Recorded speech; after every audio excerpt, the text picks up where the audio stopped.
caaltuun ijoollee dhiirarraa dhukkee kaasaa jirti. Dhiironni Itoophiyaa dhiira nadheen kee bulchuu hin dandeenye jechuudha. Dhiira niitii kee bulchuu hin dandeenye. Dhiira niitii kee. Ganniin waan ajaa'ibaa hojjechuu eegaltee jirti. Waan addaa.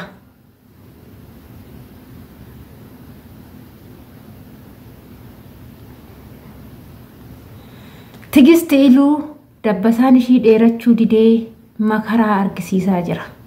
Nama sitti kofalchiisaa jira. Akkamitti raffisa daa'ima wayitiin raffisaa turin dida. Ciisi meeqa dhombi sitti kolfee. Quruba gachiisi biyyee haadhatee haa nyaattu. Biyyatti gallee xa'aa dibannanii dhati. Roda gadi qabii maaloo gachiisi ombisi jibbaa jira. Tanyaas teenee abbaa saukoo iyyaas xalluunyinoo iyyaas mallasanyinoo tsaguri ishiin iyyaayyeewutu beebii iyyaas mallasanyinoo tsaguri ishiin iyyaayyeewutu beebii iyyaas mallasanyinoo iyyaas shamarran diddee daabboo gadi baasti. Haati faaxee miirritti dhaga'ame amma likkiitti maarti shamarranitti. Video rakkate ummanni keenya kun illee wallaahi rabbii rakkatanii wallaahi barraan kan ajaa'iba keessattuu dubartii faatee rakkatan amma video kaleessa mudheen gadda gabbahee jedhanii namni haasa'uusan yaa shamarran teenna maal taatan rabbii jedha balaa maaltu isinii gabbu'aa jira keessattuu dubartoon rabbuma hidhaa isin jala saalfanne wallaahi isin jala saalfanne maal taatan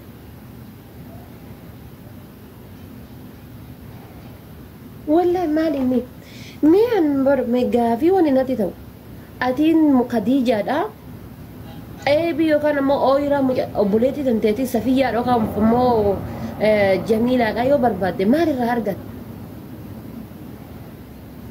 ni wana hargat mari ni ani nargine na erga itu komenti ya tete makani si hawi sabon tu mari ani nargine na erga de na erga kana hundumaa erga dhageechanii baga walitti deebinee siniin jecha ashama harka fuune kabajamtoota daawwattoota hordoftoota keenya nageenyi koo kan jaalalaa fi kabajaa bakkaa fi lafa jirtanitti siniif haa baay'atu.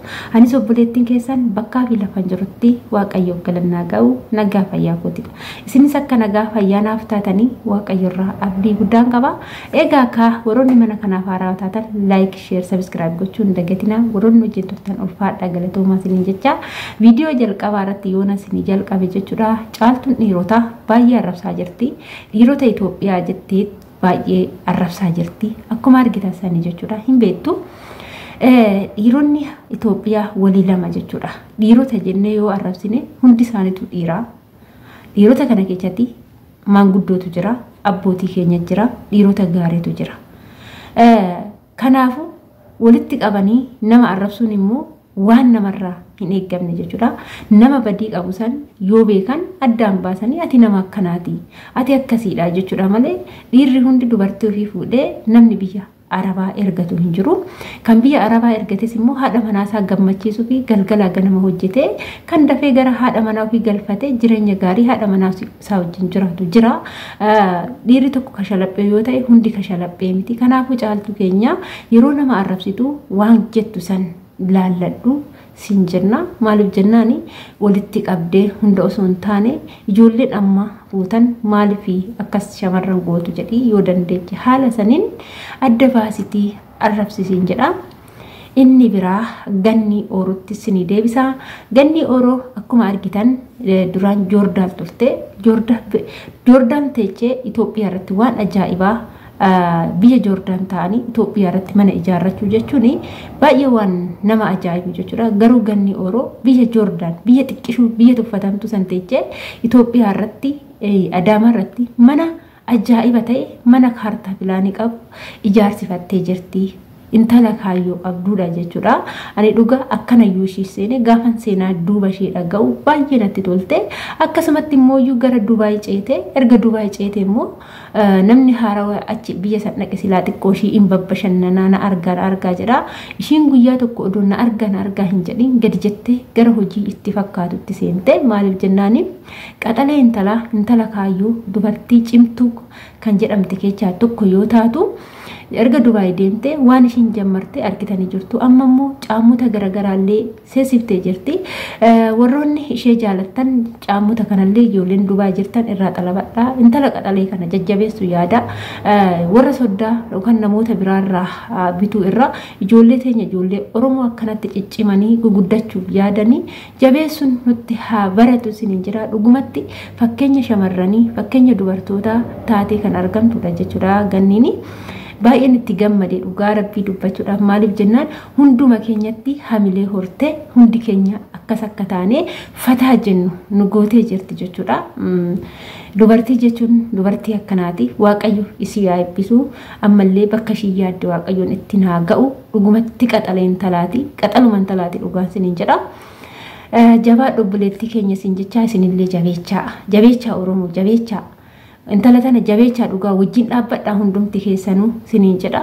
Asumarraan immoo gara Tigist yoo sin dabarse Tigistis baay'ee intala goobazii intala waa hedduu irraa barachaa jirudha. Ishiin illee ni hojjetti mana madaamii keessattis gadi jettee hojjetti mana madaamii keessa hojjee jirtu immoo hojii adda addaatis ni hojjetti dhugaa dubbachuudhaaf barumsa hedduus irraa barannee jirra. Maallaqa keenya akka of hin nyaachifnes baay'ee nu gorsiti. Ishiinis haa galatoomtu. Qaxaleen talaati. Ishiin immoo wanti ishii rakkisee dabbasaa kana jechuudha. Dabbasaan ishii kuni gadi sin ciisu, gadi sin rafu, ol dhaabbata. Dabbasaan kuni namni sitti kolfee gadi ciisi yaa dabbasaa koo jetti. Tigistiyyeetiyya dhugaa rabbii dubbachuudhaaf nuti Waaqayyoon kana waa hedduutti buuna. Dabbasaanis sin dheerachuu didee afaanis na bal'ate jettee kuni uumaa rabbii keessa seenuudha. Kan hundaayyuu kan uumu Waaqayyoodha. Kan sirra jirus Waaqayyo sii kenne jechuudha. Kanaafuu kan fayyaa qabaachuu keetitti gammaduu qabda jechuudha. Dabbasaa dheerina dabbasaa osoo hin taane fayyaa qabaachuu keetti gammaduu qabda. Dabbasaan dheeratus gabaabbatus kan dabbasaa gabaabatis kan dabbasaa dheeratis gaafa duute boodduma seenti jechuudha. Isiniif galee kanaaf fayyaa qabaachuun waan guddaadha. Waa Waaqayyo namaa uumeen uumaa ofiitiin olitti darbuun waan namarraa hin eeggamne. Kanaaf tijjiikoo dabbasaa kee immoo wantoota garaagaraa waan biraa hin fayyadamini an akkasi gorsutti jechuudha. Atuu hin beekta waan an si gorsu hin qabu walnoota dabbasaa si dheerachuu danda'anii. Ani bitadheetiin fayyadamee hin beeku wantoota qibaatota biyya Arabaa kana bitadhee hin beeku. Gizee tokko wantuma mana madaamii keessa jiru wanta akka qorofodii wanta akka zayitoonni kanneen waan fayyadama. Hundaafuu gaafa biyya keenyatti galleedha kan fayyadamnu. Immoo dabbasaan kee haa gabaabbatu malee baay'ee bareeda. Firiizii yoo martee hin bareeda. Firiiziidhaan bareeda jechuudha. Amma dabbasaan kee fataa jechuun hin dandeecha. Kanaafuu afaan na bal'ate dabbasaan dheerachuu dideette uumaa rabbiitiin walitti hin bu'ini siin jedha obboleettii kooyi. Asumarraan illee anis obboleettiin keessan kan si wajjin jiru waleetu beedha. Ka wajjin jirtan intu waleen tala kaayyoo waleen tala madaamii yemadaam qimam kan kaayyoodha jettee gola ormaa keessa teechuudha. Isin immoo like, share, subscribe gochuudhaan jajjabeessaa mana kana jabeessaa isinin jira. Manni kuni mana shamarran biyya Arabaa fakkeenyatti godhattee akka nama taatu kan barbaadudha manni kun abjuu shamarran biyya Arabaati waan ta'eef isin mana kana jabeechaa isinin jechuu jaaladha. Waan wajjin turtaniif galatooma hanga viidiyoo biraatti walitti deemtu immoo turtii gaarii isiniif